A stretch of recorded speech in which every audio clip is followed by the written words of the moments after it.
Bonjour chers internautes, soyez bénis au nom puissant de Jésus de Nazareth.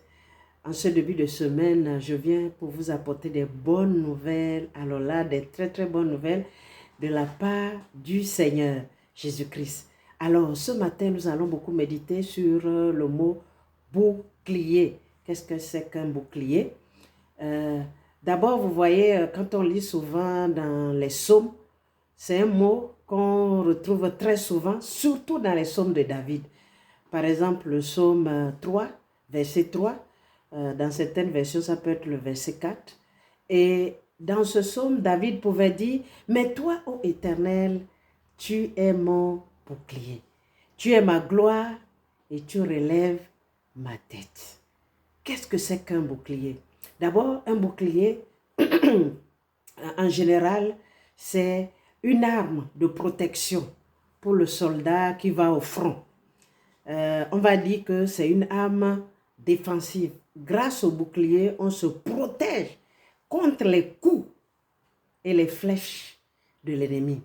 Alors, je viens par ce psaume te souhaiter d'abord une excellente semaine de grâce, d'abondance, et que l'Éternel des armées soit ton bouclier contre tes ennemis.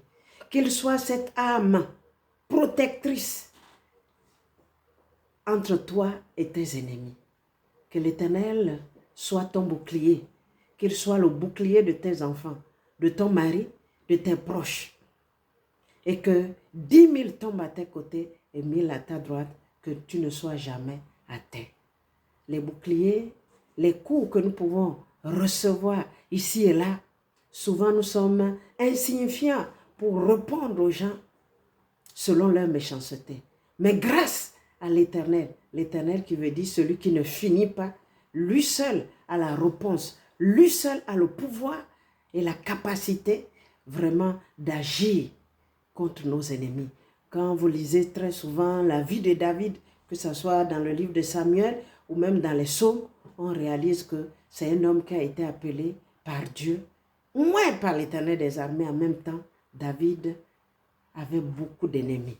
Mais sa force, c'était que il a compris que l'Éternel est son bouclier.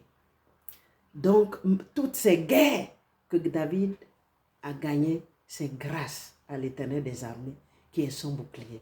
J'aimerais te dire en ce début de semaine que l'Éternel non seulement soit ton bouclier, mais vraiment ce bouclier sur lequel tu comptes. Si c'est un homme qui est ton bouclier, je crois que ça ne va pas durer. Mais si l'Éternel est ton bouclier, ils te feront la guerre. L'ennemi, tu ne vas pas empêcher l'ennemi de faire son travail. Son travail, c'est de gaspiller. Mais toi, tu as ton bouclier qui te protège. Qu'il te protège. Sois béni au nom de Jésus. Amen.